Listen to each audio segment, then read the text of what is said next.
evening. It's very nice to see you all, although I'm still slightly blinded. Welcome to our post-show talk today. It's quite a special post-show short. Post-show short. Because of that. No, sorry, dyslexia coming out there. It's called Grime and Legislation, and it's all about the relationship between those two things. I'm Deborah Stevenson, if you didn't know, because of my outfit change. And actually, I kind of seeded the idea of this talk. So some of you might not know that this show was commissioned by 1418 Now, which is an organisation that celebrates a number of things 100 years since World War I, but there's a particular strand of it which celebrates 100 years since the Representation of the People's Act, which was where a number of things happened, but one of them was women over the age of 30 that owned property got the right to vote. So they commissioned 3 women under the age of 30, so people that still wouldn't have had the vote 100 years ago, to make pieces of work. And the idea is that this show was commissioned because grime is a form of, I'm going to say something that you said yesterday, is a form of protest art. So it gave many people a voice, similarly to the suffragettes or a movement like the Represent Act did, but in a very, very different way. And as part of making this show, I got to meet historians and talk about the Represent Act and talk about the suffragettes and think a lot about those kinds of things. It also made me think, what actually makes change? Does policy make change? Does art make change? Does activism make change? Some people may have the right to vote now, but do they actually feel like they're participating in this democracy? Do they actually feel like that does something for them? Or does grime do more for them in real life than the vote ever could? And it just got me thinking about that. Also, talking to historians, there were some really interesting similarities between the suffragettes and grime MCs, which I found quite insightful, particularly the way they were policed. So they were often banned from buildings. So we talked about Form 696, which essentially banned a lot of MCs or grime events from buildings. Suffragettes were too. Groups of suffragettes on street corners were disbanded by police because they were seen as suspicious. Plainclothes police officers were sent to their gatherings, similarly to a lot of grime raves that's happened too. And I found that quite interesting, like this image of these like middle-class white women in bonnets and then like black teenagers in hoodies, essentially being policed the same way and the same propaganda in ways being used against them because they wanted to create change. They wanted to retrieve the democracy that had been forcibly taken from them.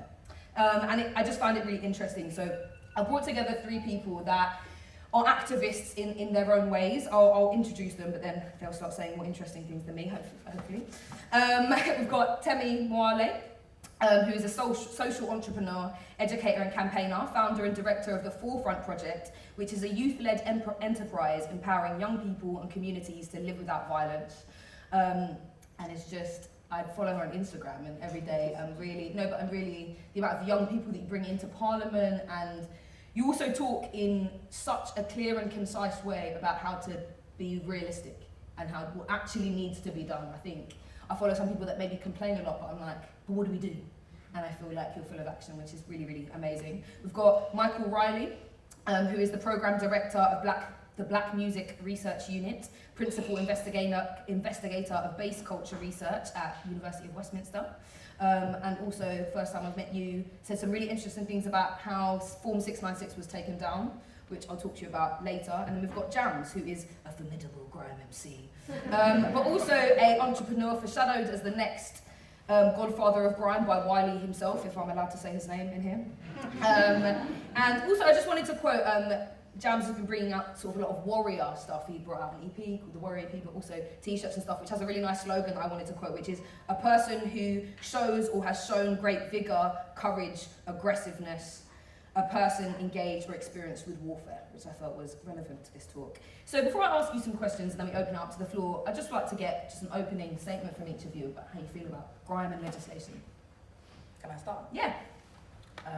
So I actually studied law, and I work with young people every day, young people that are affected by violence. And one thing I found when I was at university, whilst I was studying and whilst I was also doing this work on the ground, there was such a disconnect and it was so detached. So learning about, coming from the environment I come from, when you live in the ends, I've got friends that are going through the reality of law, the practicality of how the law actually impacts us in our community. And then I'm in LSE, in the lecture theatre, hearing it and reading it in the textbook, and it was just so disconnected, reading about joint enterprise, my friends doing life on joint enterprise, and it just blew my mind. It was one of the first times when that disconnect became so apparent for me, But I think one thing that I really sparked in me was the importance of connecting the two and actually giving young people the space to explore the law themselves, and not just explore the law, but have an opportunity to think how would they make it different and what kind of laws would they enact, or what is the purpose of the law.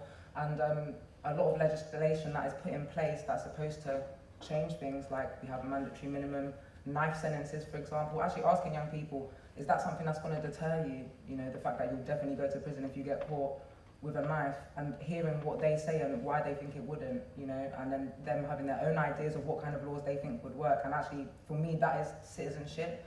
I feel like they are not given opportunities to be citizens so often. So a lot of the work that we're trying to do with Forefront is bridge that gap and give them a space to explore the legal system in their own ways. And I think why this talk really was interesting to me is having another opportunity to look at part of our urban culture and the connection with the law, and how the law is just so oppressive ultimately, and how grime is one form that people have tried to, you know, rebel against being oppressed. So yeah. Thank you.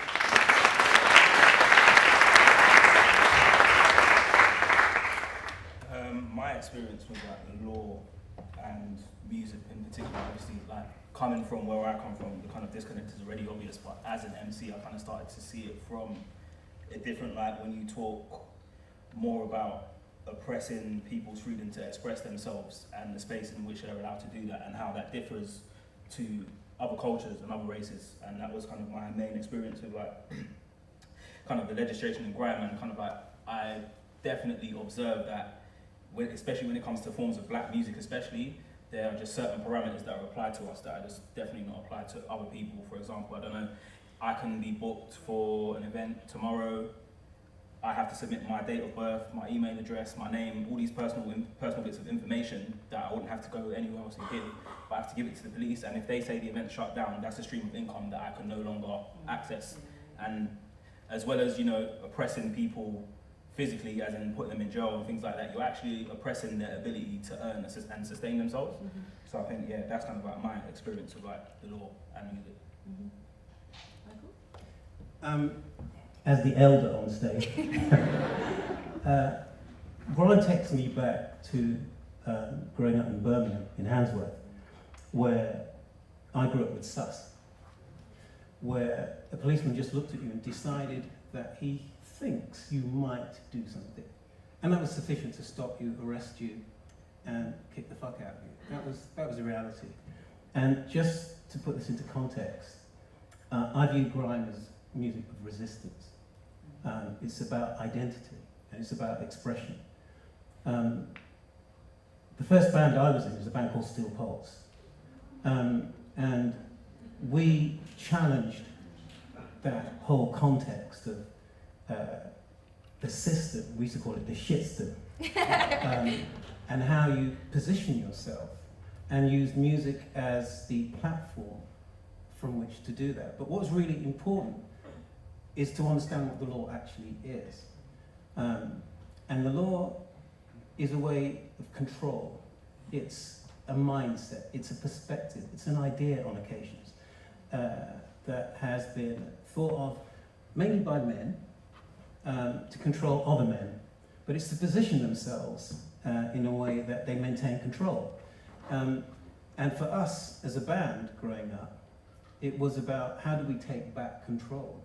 So looking at grime, it was, for me, part of that cycle. It's a particular community that tends to be targeted in a particular way by the law. And there was nothing new about Form 696, except the actual wording, if you like. That's what's different. But in terms of how it's enacted, in terms of the people that are targeted by it, in terms of the intent behind it, and it's not just about the individual, it's about a whole community that is affected by grime, the laws applied to grime. And anecdotally,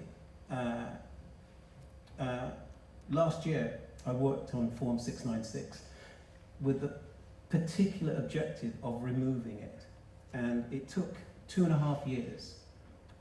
We can come back to this later, but we actually were successful in having it repealed. No, talk about it now. I think let's go for it. I have several hats, apart from this one.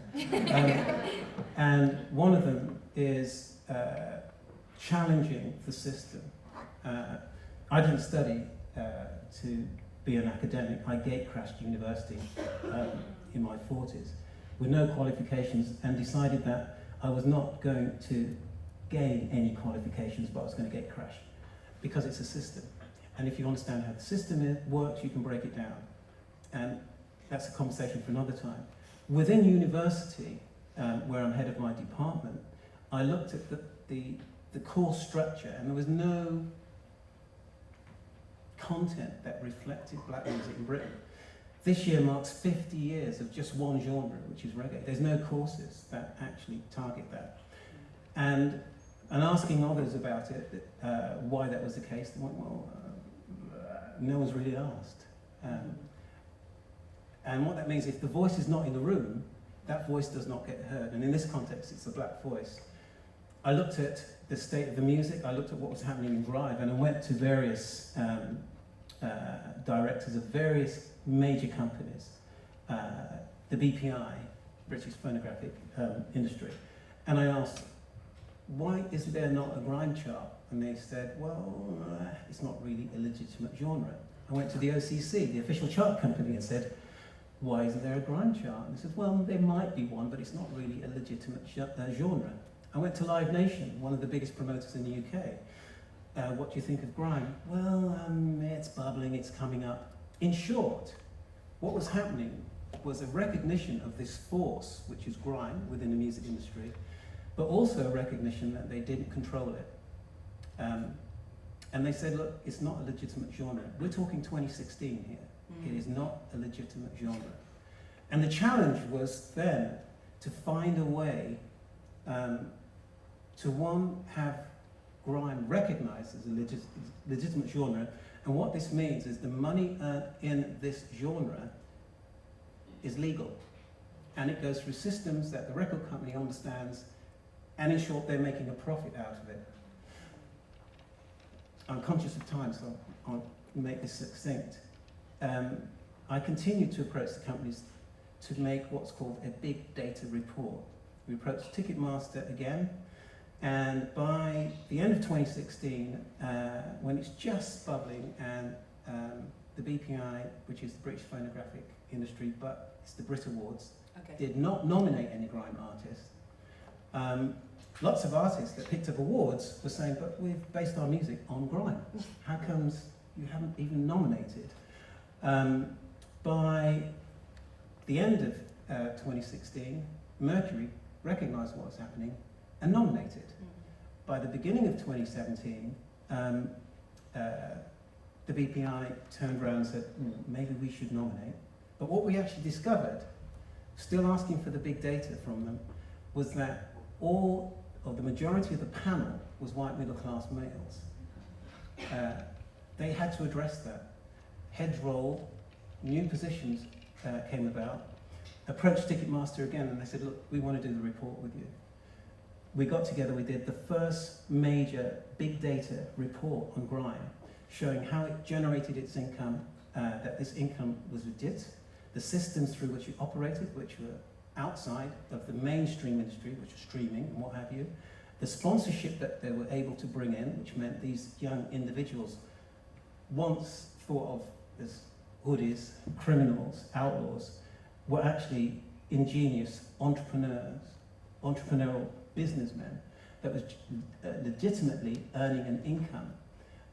With Ticketmaster and Live Nation got together, released the report around about the end of October 2017, and within about 28 days they had something like 9.4 million hits online. This was taken to the Mayor's office, and in short, the Form 696 was repealed. End of 2017, October, November 2017.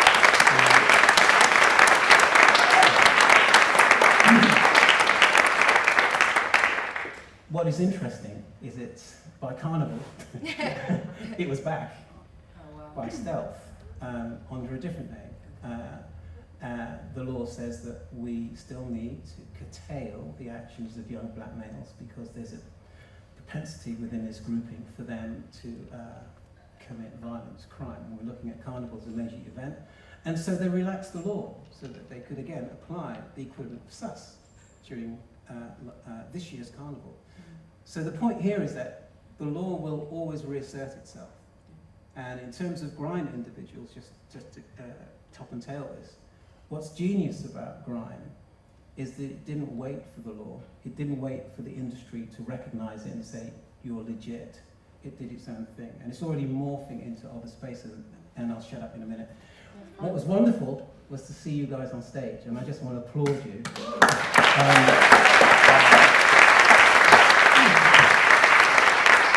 For taking the whole subject matter into a different space. So. Well, off the back of that, and this is to all of you, I think we've said a lot of really critical things about the government and about the police, and so I want to think about the government, but also big institutions like this one, like academic institutions, which have been referenced a couple of times. What do you think they could be? A lot of people have come up to me after this show and said, I think what the Royal Court has done has been great to put this on here, and that there's clearly a decision been made from the Royal Court to do, it's not just us, it was a big statement to put this on here. And I think, what do you think the government, the police force, big institutions like academic institutions could do to be supporting those artists as opposed to like crushing them? Do you think something could happen from that side? I definitely personally believe within the wider industry, especially when it comes to things like grime, there is a lack of knowledge which is often exploited, as opposed to sitting somebody down and saying, well, this is the correct way to do this, this is the correct way to do that. I feel like larger companies especially, and the government, could just open discussion. There's no channels for people to engage. So especially with like my generation of like adults, young adults and teenagers, find other ways to engage with us, not just, I don't know, the same way that they always do. To be honest, I'm skeptical about the question that you've asked, because I think the way that grime has been policed, I want to speak about drill really badly. Yeah, no, please do, because we want to talk about the canon of grime. Where that's gone, I want to touch on that in a minute, but I think more broadly, like what you've said, because of the institutional racism in this country, whatever young black people are doing and anything that's created out of that, whether it's liked by people outside of that community and it expands because of who has created it and where it's come from, the policing mechanism will be the same, the government oppression will be the same because of that. And I think it is a description of people's lived realities. These are people that are coming out to describe what is happening. That's the part of the show that I love the most, talking about who writes history and what does accurate documentation of history actually look like, and who gets to decide what is legitimate historical telling and what is not. Because for me, this type of music, that's exactly what it is, and that is why it's going to be pushed back against always. And I think it's not just the way the music is policed, it's the way, and it's not just about policing, it's the systemic oppression. It's just one manifestation of it. So there's things that all of these different institutions can do, but unless they actually just stand up and say, there actually is institutional racism and we're going to meaningfully address this, not the McPherson report came out 20 years ago, the police have done nothing to address this in 20 years, and then in 2018 we're still asking, 25 years after Stephen Lawrence, well, is the Met still institutionally racist? Like, how can they not be? Like, what did they actually do to come away from that position? So that is where we need to start, and I think after that, hopefully, we'll see the ripple effect. Mykaell? Yeah.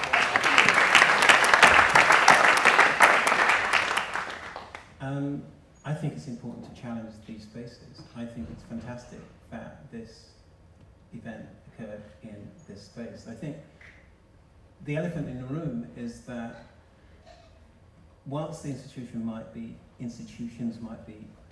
historically racist, that really isn't going to change anytime soon. I think the community, in terms of the black community, has its work cut out in terms of understanding how it needs to take ownership of its own destiny. Instead of waiting for the institutions, they should be banging out on these doors, demanding to get in. Widening that vision of who they are, of what their potential actually is. What Grime did was said, we're not waiting for a record company to sign us. Screw the record company, that's over, that's dead, that's yesterday. Mm-hmm. And invented their own platforms. And the record companies came knocking on the door. In terms of the institutions, I work in an institution now. And I worked to knock on those doors, and where they didn't open, found a drill, a hammer, a saw, and find a way in. Because if you're not in the space, you don't exist. And so I think within the black community, we have to look to ourselves to change that perspective of can do or can't do into we must do, and we must do that now. These institutions, culturally, every so often, come back to the black community to recharge. And we see that in the music industry on a regular basis. There's something culturally that the black community does really well, which is resist that oppression. So I'm from the perspective that I'm not waiting for an institution. It's about us to empower us. Those days are kind of gone. The institutions, if you knock hard enough today, will let you in. Not necessarily because they want to, but because what you have to offer is interesting, it's culturally stimulating, it's fresh, it's new, it's vibrant, and most importantly, it makes money. So, that's my position. Should more grime artists see themselves, and when I say grime artists, because you've brought up drill now, I want to look at the canon of music, so we're thinking about sort of the British music that's come from and that has preceded it, and that it's, cousins and such. Do you think more MCs should see themselves as social and political influences or activists? And if they did, what do you think would happen? When it was election time, I went to speak at an event that was put on by Grime for Corbyn. Grime for Corbyn was very, very interesting what was happening. And as I said, working with young people, I started to see that there was actually a political candidate that they were aware of, and they started to know things about, because rappers they were listening to were chatting about him. And that was literally the connect for them. I'm asking 14-year-olds, they didn't even really know who David Cameron was at that time, but yet they could speak about Jeremy Corbyn, which I just thought was really, really interesting when we see people coming out. And when have you seen, I don't want to speak so much about Corbyn, but I just thought it was very interesting that the movement kind of backed him, the genre kind of backed him, and people came out in that sense. When I was speaking at that event, it just showed one example of how actually you can make politics more accessible just by connecting it to things that are culturally relevant to people. And when artists start acting more like activists, we can see the ripples. We could very much see it. But I think it comes down to a basic principle, like it's been said, artists have a duty to reflect the times that they're in, not just through their music, but speak on what is happening in society, because there's only so many music videos with girls twerking and just chatting rubbish that we can adopt, that there's real things happening in society right now today. And when artists choose to make a statement about things, when Stormzy chooses to stand on stage and gun for Theresa May, but seriously, when he did that, I think it spoke to so many people, because they were thinking, this is actually our story, and someone with at his level, with his platform, is willing to come out and do that. It connects it back to its roots of where it's actually coming from, and shows that people are not so disconnected. So I think it's not just should they, I feel like they have a duty to do that. And then on the other side, a lot of people come out and say, people just trying to make music, they're just trying to express themselves, they're just trying to be in the creative industry, we shouldn't put so much pressure on them. We're all living in this one society today, so I'm going to be the one to say we need to be putting pressure on people that have big platforms to speak about societal issues. Full stop. That's my position.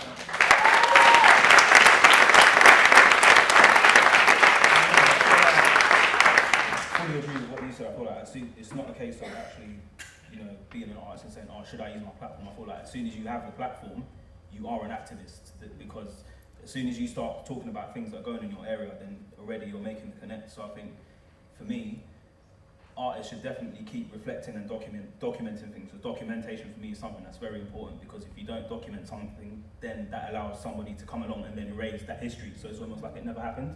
So I think it's very important to talk about the things that are going on today.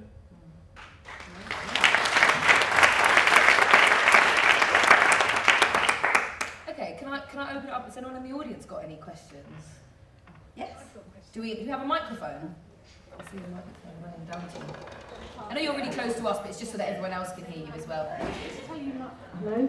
Hello. My name's Alex. I'm a criminal barrister, and I do gang work, and I represent a lot of grime rappers. Some extremely well known, some not very well known, and some never going to be well known. One of the problems we're having at the moment is, I don't know if you know about the criminal behaviour orders. They used to call them ASBOs. Now what they're doing is they're placing them on young youths in estates, saying you can't associate with certain people, you can't make certain types of music. And they're kind of trying to bring the whole knife thing and making it Grime's fault. And one of the problems we're having is I can't get people to come to court and give evidence and be experts about what the music is really about, because no one wants to put their head above the parapet, so they don't want to be associated with the knife crime epidemic. And that somehow the government managed to associate those two things in a way which I think is wrong. Yeah. So I'd like to ask the panel, one, what do you think about that, and two, how do we stop that? Yeah. Ooh, very good. Thank you. I'm glad you asked, because I literally just set out everything I want to say. Let's get ready. So drill now, having gone to Chicago myself and seen where it came from and the young people that were making it there, I wanted to ask the question, why do people think that young people growing up in London estates, why do you think that it resonated with them, that reality? Because it is different. Chicago is one of the most violent cities in America, and the trauma that is just breathing in that city, like when you go there you can feel it, and I can understand exactly how that type of music came out of there. The fact that young people in our society today are talking in this way about the serious violence that they're not just experiencing but that they're living in, that is the environment that they're describing, I think that is a societal problem, that a genre of music can't be blamed for what the reality actually is. Should we have court orders to prevent people from making music? That is a completely separate question, which goes back to what you've said around blocking people from creative expression, and not just their expression, but legitimate forms of income now. Grime definitely paved the way for drill in the sense of, as you said, it's now independent. 5-10 years ago, they didn't have the ability, 14-year-olds did not have the ability to make high quality, amazing music videos that are going to be put on YouTube. They don't need no other backing. They're going to get millions of views. They're going to be known by thousands of people, and everyone in their state's going to know them, but everyone else around the city and even around the country is going to know them as well. That is just a position that did not exist even 5 years ago to the extreme that exists now. That is exciting because it is bringing real legitimate opportunity. The problem is the reality that these young people are speaking about, it is a real one, and sometimes real life events do get spoken about in these musics, and not just that, it is used as another forum to talk about or express, you know, things that might happen in the future. So there's something that needs to be balanced now. Should courts be able to listen to music lyrics and make judgments on people, or incarcerate people for crimes that may or may not have been committed based on evidence that is hearsay evidence, that is literally a video that's been put out? Something for me in my job is trying to explain to young people that having the little disclaimer for the first 2 seconds of the video doesn't discount the police from using it as evidence in court, because it does get used all of the time. The problem, there's many problems with this, but I think when you're speaking about the criminal behaviour order, we're looking at so many things intersecting. This is gang policing in the new age. Gang injunctions existed, but now they've stopped being used because criminal behaviour order is way more wide-ranging in terms of what you can put. I've had young people that one young man in particular, I really want to speak briefly about his story, never been convicted of a criminal offence, lives on the estate, a CPN, which is a civil protection notice, community penalty notice is put in place that bans him from the estate, blocks him from associating with more than 20 different individuals that are his friends, bans him from his mum's house, but that's another, because she lives on the estate, and a whole host of other things that are applied. He's not going to stop going to the estate because that's where he's from. Now when he gets caught on the estate, he's breaching this community penalty notice. That becomes a criminal offence. The breach, that's his first criminal conviction. Now he's been convicted. You can order him a criminal behaviour order. The police sought to ban him for 5 years from associating with these people that his friends. I've gone to court to give evidence because the basis of them making this claim is that he's a gang member, that he makes gang music, that these music videos is all gang related, and that he needs to be blocked from associating with these people because they're all gang members. When I said that he's got a legitimate stream of income from making this music, do I like what he says in the songs? No, but that's for me and him, that's my job in supporting him to help him get from A to B. Why he has to process his trauma publicly like that is something for us to discuss separately. Does it need to be brought out in a courtroom? No, it does not. At that point, me making that kind of advocacy and saying, if you block him from associating with these 3 people and stop him from making music, which was a condition on there, you're blocking him from making a legitimate stream of income. They approved the order, except the 3 individuals that he makes music with, he's allowed to associate with them, he's allowed to make the music, even though that was the justification for the whole criminal intervention in the first place. So it doesn't make any sense, but this is just what I was saying earlier about the way that people will be policed. This type of law doesn't apply to anyone else, not these stringent measures. They will never be used. Gang matrix, almost 80% of the people on there are black. So when you start saying it's only gangs, it means you can only when you start saying it's only gangs, it means you're authorizing a separate legal system, a separate legal approach only to be used against black people. That is just discrimination by the back door, because you're not saying it's because they're black, it's because they're gang members, so now anything goes. It's even the word gang.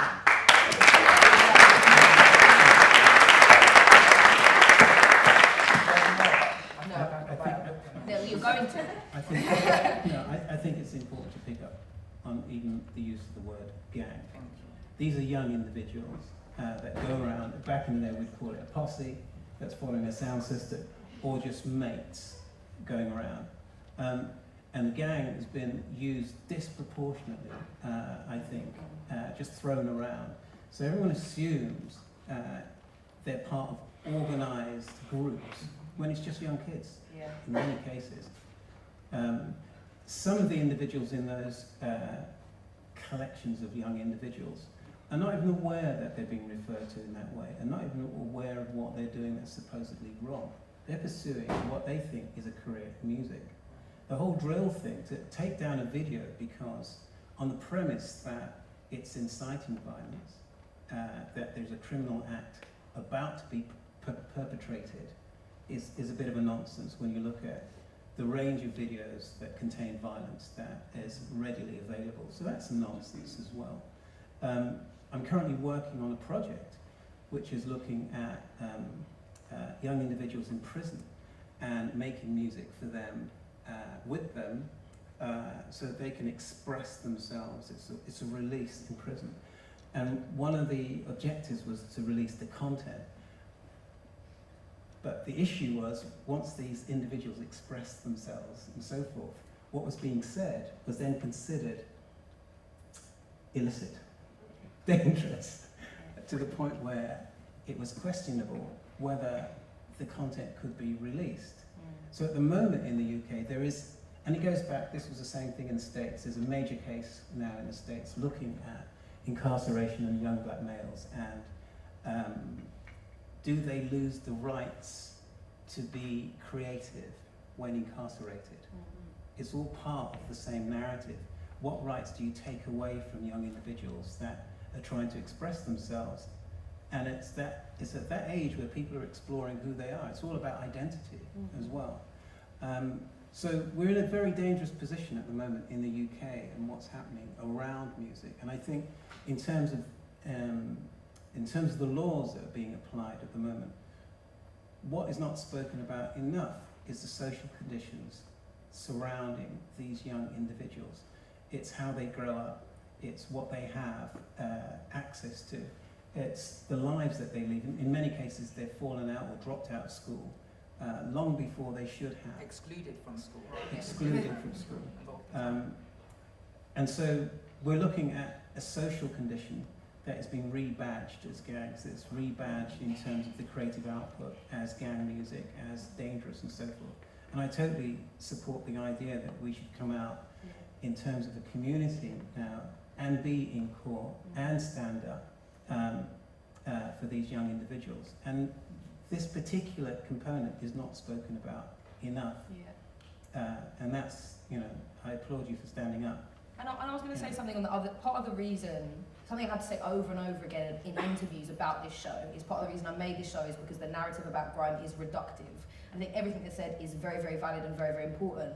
But I also worry sometimes too much, like you said, they've been correlated, like knife, gun crime, like so many things get attached to grime, like that's all that grime is. But so many people in grime are entrepreneurs, that is where I received my education from. And I think there is also an issue that so many of the big organisations or institutions or media, what's been really difficult for me is basically saying, okay, why is it reductive? In a similar way to the way we talk about Carnival, like Carnival will get likened to the Purge, when actually it has better crime statistics than Glastonbury, which is constantly celebrated as a really peaceful... My favourite stat was they were like 8 policemen got sent to hospital. They actually got spat at and had to have anti-venereal injections. That was what happened. But it's like, why is the press narrating it this way? It's racism. That's why. And when I'm having an interview with The Guardian or whatever, I don't feel like even I can say that as a white person. And I'm just like, how do we communicate that? And I remember I had some really good, it was called diversity training. I don't really like that word, representative training, should we call it? She started at a really good place. She just said, just start off by saying, yeah, the world is racist. So you probably are. And that's the way it is. And let's just go from that point so that none of us have to be offended about someone calling us that and just saying, there's really big problems here. And with this show, we've tried so hard almost to stay away from a lot of the violence and stuff because we want to be like, it would be easy to say that Viper goes to jail or stabs someone or sells drugs because that's the narrative people assume they're going to hear when they think about grime, when they think about people of colour, when they think about boys in hoodies, when they think about, we're like, no, there are so many people out there fucking killing it against the odds and no one's hearing that story. There are so many people fighting so hard just to go to uni despite the whole world thinking they shouldn't. And I think we had that conversation. So many people on my team, we just feel like we're the people whose story is never going to get told because we're just working really, really hard despite not having much money, despite living in single parent families, despite so many things to just make it work. And I think that's a narrative that we really wanted to represent here. And I think that is part of the problem, is that all these things get clumped together so that people that maybe don't live in London or areas that are predominantly white or whatever, or even people that live in those areas feel like that's the only road I can go down because that's the only derivative of myself that I see in the media. And a big question I have for myself is how do I start talking about that more bluntly in public forums? Because so often I feel like, how do I say this without someone being like, or whatever, do you know what I mean? I don't have an answer to that. But these spaces are the spaces that you can have that discourse. And I think just something that is worth mentioning, if we looked at what was happening, I think it's Edinburgh in terms of knife crime and how that was spoken about, how that was addressed and how those young people was written up in various newspapers. It's very different to what's happening in London or Birmingham, or to some extent in Bristol, where it's black young males. So it is a discourse that the media takes an option as to how they word certain stories. And I think what musicians have a platform to do now is to challenge that. They have an audience, and we're in a really interesting time slot now, where the youth vote is as important as it could be. Yeah. And I think it's a point where we should be going out to these young people and saying, look, you're more powerful than you think you are. Your music's more powerful, be it Corbyn or whatever. You have a voice, and there's the major parties want that voice on their side at the moment. And it should be, we should find a way to get the youth to go out and lobby, to have a different place in the media. I can see someone's waiting. How much time do I have? How many questions can I have? Could you, Erica, tell me? How many questions? Someone tell me how many questions I'm allowed? No more. No more questions? Can I have one? One. One who's really enthusiastic hand, yes. And I know it's my friend, Mike. Give Mike the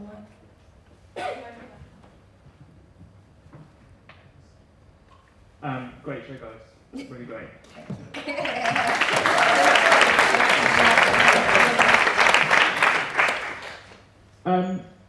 Our justice system is broken, and there is plenty of evidence for that, and some of it we've heard already.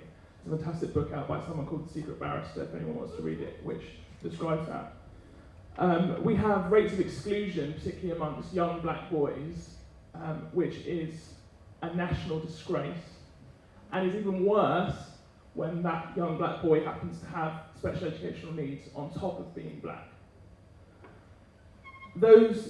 Just taking those 2 points, Mykaell, do you not think that to characterise this issue as being one which needs to be driven by efforts within the black community rather than the institutions that are oppressing our communities actually absolves those who really have responsibility for culpability in their actions? Because you rightly point out that, white music impresarios come back to black communities to recharge periodically, and of course they do. And the reason they do that is because it is the history of oppressed communities in this country to persist in the face of oppression. Not that they're not banging on the doors harder and louder every single time, but because those doors keep being shut. Wow.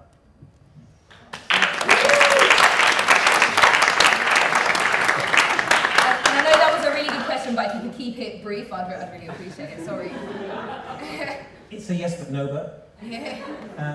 I stand by what I say because I think the community needs to be strong, the community needs to own itself, the community needs to forge as a community together. In terms of the institutions, I totally agree. The institutions are what they are, but we need a community, not just one person here, not just one person there. We should join up now that we've connected and we go forward as a community. So when I say, it's about the community, I'm saying one by one we come together, and we should recognise that it's together that we're going to challenge the institutions. Yeah, I just also want to say, as there was many things that were really difficult about making this show, and there were times where I thought I shouldn't be making this show as a white person. Yeah, and sorry, I just have to say, I know I've got the mic, but for me, it's quite ironic to be here in Sloane Square, and obviously amazing chair, amazing people, amazing performance. You're amazing. Thank you. Were you amazing? Yeah. You don't introduce yourself as a dude who was that and you changed, but amazing. But for me, it's quite ironic as a person who makes culture. I'm a producer, I'm a production manager, I make adverts and stuff. But as a black person, to see that this has been chaired by a white lady, I'm so sorry to hijack this. For me, it's quite ironic, and I think it needs to be stated. And addressed, if you have. And we really tried to be open about that irony, and we address it constantly within the show. And I'm the only white person on the team, and that was a very active decision. There was a point where I was like, maybe I shouldn't make this show. Maybe I shouldn't be making grime music. And then it was like, maybe I should also straighten my hair and relearn everything I learned at the formative age in my life. And that's not, but that's also like, I really seriously asked myself that question, because like, how many other black people could be making this show? And I even had my producer was one of the most amazing people ever, and her mission is getting people of colour in theatres, getting black people in theatres, and I was like, should you be representing me then? But actually I think, to Mike's question, is like, part of the issue is white people saying, actually, I play a part in this. And I found myself in a position where I get really annoyed when often art gets talked about in this ladder way, which often does have a colour grid, which really pisses me off. And I think actually no, certain institutions have more resources, they have more money because of prejudice, because of many terrible, terrible things. And I've been let into this room of privilege with loads of resources. I could be like, none of my friends or the people I grew up with are in here, and run out, or I could be like, actually, let me take all this money and stuff and give it to everyone I know and then rip this room the fuck apart. And that's what I've been trying to do.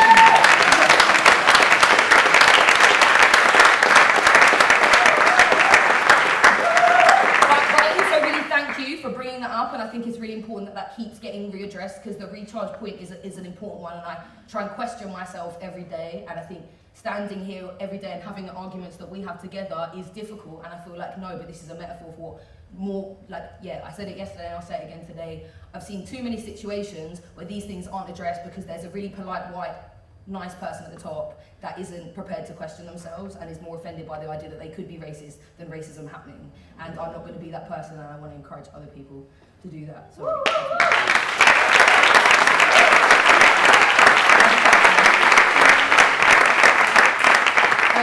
These people are great. This is clearly a really rife discussion. I'm going to go down to the bar. I don't know if other people are, but we can carry on talking. Please follow all of these people. You are insanely amazing. I learn stuff from you every day. Thank you so much.